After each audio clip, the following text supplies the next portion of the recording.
Hello guys, welcome to top reaction Telugu channel. మరొక horror స్టోరీతో మీ ముందుకు వచ్చేసాను. Let's get into the video. అదొక శనివారం మధ్యాహ్నం. వారమంతా సాఫ్ట్వేర్ డెడ్ లైన్స్తో విసిగిపోయిన మాకు ఆ వీకెండ్ ఏదైనా అడ్వెంచర్ చేయాలనిపించింది. అందరం కలిసి మారడమిల్లి ఫారెస్ట్కి క్యాంపింగ్ వెళ్ళాలని ప్లాన్ చేసుకున్నాం. కార్ డిక్కీలో చికెన్, మటన్, కావలసినవన్నీ, వైన్ బాటిల్స్ వేసుకొని లౌడ్ మ్యూజిక్ పెట్టుకొని ప్రయాణం మొదలుపెట్టాం. కిటికీలో నుంచి వచ్చే చల్లటి గాలి, చుట్టూ దట్టమైన అడవి. అప్పటికీ మాకు తెలియదు మేం వెళ్తుంది ప్రకృతి ఒడిలోకి కాదు, ఒక మృత్యు గర్భంలోకి అని. సాయంత్రం అవుతుండగా కారు మారడమిల్లి ఘాట్ రోడ్లోకి ప్రవేశించింది. సూర్యుడు మెల్లగా కొండల వెనక్కి వెళ్తున్నాడు. అప్పుడే నా పక్కన కూర్చున్న ఫ్రెండ్ ముఖం ఒక్కసారిగా తెల్లబడిపోయింది. మ్యూజిక్ ఆపేయమని సైగ చేశాడు. ఏమైందిరా అని మేమందరం అడిగాం. వాడు వణుకుతున్న స్వరంతో, ఎవరు నా చెవిలో వెళ్ళకండి, వెళ్ళిపోండి అని గట్టిగా అరిచినట్లు అనిపించిందిరా అని అన్నాడు. మేమందరం నవ్వుకుంటూ, అరే ఇంకా మనం ఫుల్ బాటిల్ కూడా ఓపెన్ చేయలేదు, అప్పుడే నీకు ఇమాజినేషన్ స్టార్ట్ అయ్యాయా అని ఎగతాళి చేశా. వాడు కూడా అవునేమో, గాలి శబ్దానికి అలా అనిపించిందేమో అనుకుంటూ తనకు తానే సర్ది చెప్పుకున్నాడు. కానీ వాడి కళ్ళలో ఏదో తెలియని భయం అప్పటికే మొదలైపోయింది. చీకటి పడేసరికి మేము గుడిసా హిల్స్ చేరుకున్నాం. సాధారణంగా అక్కడ పర్యాటకులు ఉంటారు, కానీ ఆ రోజు విచిత్రంగా అక్కడ ఒక్కరు కూడా లేరు. కేవలం మేము 5గురం మాత్రమే. చుట్టూ కిలోమీటర్ల మేర దట్టమైన అడవి, పైన నల్లటి ఆకాశం. మేము భయం పోగొట్టుకోవడానికి వెంటనే టెంట్ వేసి మంట పెట్టాం. టెంట్ లోపల కూర్చొని బీర్లు తాగుతూ చిల్ అవుతున్నాం.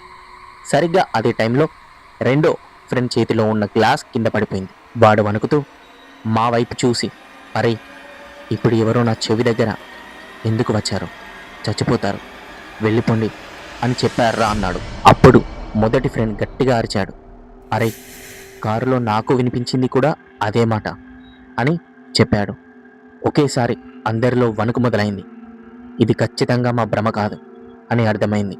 మేము టెంట్లో నిశ్శబ్దంగా ఒకరి ముఖం ఒకరిని చూసుకుంటుండగా బయట నుంచి చన్ చన్ అని గజ్జల చెప్పుడు వినిపించింది.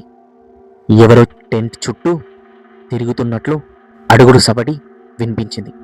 మాకు ఊపిరి ఆడటం లేదు. ఫోన్ తీసి చూస్తే ఒక్కరికి సిగ్నల్ లేదు. బయటున్న కారు వరకు వెళ్ళాలన్నా ప్రాణాలు పోతాయేమో అన్నంత భయం. ఇక్కడుంటే చచ్చిపోతాం, ఏదో ఒకటి చేసి పారిపోదామని డిసైడ్ అయ్యి ఒక్కసారిగా టెంట్ బయటకు దూకి చీకట్లోకి పరుగులు తీసాం. ఆ భయంలో ఎటు వెళ్తున్నామో తెలీదు. చెట్లు తగులుతున్నాయి, ముళ్ళు గుచ్చుకుంటున్నాయి. ఆ గందరగోళంలో మేమందరం విడిపోయాం. నేను ఒక్కడినే అడవి మధ్యలో మిగిలిపోయాను. వెనక నుంచి ఎవరో వెంట పడుతున్నట్టు అరుపులు వినిపిస్తున్నాయి. పరిగెత్తి పరిగెత్తి ఒక చోట పడిపోయాను. అప్పుడే దూరంగా ఒక చిన్న దీపం వెలుగుతున్నట్టు కనిపించింది. ప్రాణాలు అరిచేతిలో పెట్టుకొని అక్కడికి వెళ్తే అక్కడొక పాత గుడిసెలో ఒక వయసు పైపడిన తాత కూర్చొని ఉన్నాడు. నేను జరిగిందంతా ఆయనకి చెప్పాను. ఆయన ఏమాత్రం కంగారు పడకుండా ఒక కర్ర పట్టుకొని నాతో అడవిలోకి వచ్చారు. చీకట్లో ఏదో ఆకారం మా వైపు దూసుకురావడం నేను చూశాను. ఆ తాత వెంటనే తన నోటితో కొన్ని వింతైన మంత్రాలు చదువుతూ తన దగ్గరున్న విభూతిని గాలిలోకి చల్లారు.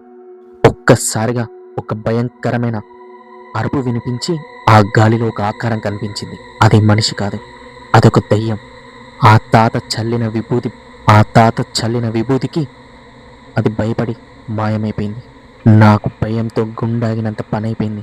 తర్వాత ఆ తాతను అడిగితే ఆ తాత ఏం చెప్పాడంటే, మీలాగే ఒక వీకెండ్ రోజు ఇక్కడికి ఒక 4 స్నేహితులు వచ్చారు. వారిలో ఒక అమ్మాయి కొండ మీద నుంచి కింద పడి ప్రాణాలు కోల్పోయింది. అప్పటి నుండి తన ఆత్మ ప్రతి శని ఆదివారాల్లో ఇక్కడ తిరుగుతుంది, వచ్చిన వాళ్ళని భయపెడుతుంది అని ఆ తాత మాకు చెప్పాడు. దాంతో మేమందరం భయపడ్డాం. ఆ తాత ఆ రోజు రాత్రి తన ఉండే గుడిసెలోనే మమ్మల్ని ఉంచుకొని తెల్లవారగానే మమ్మల్ని ఇంటికి పంపించాడు.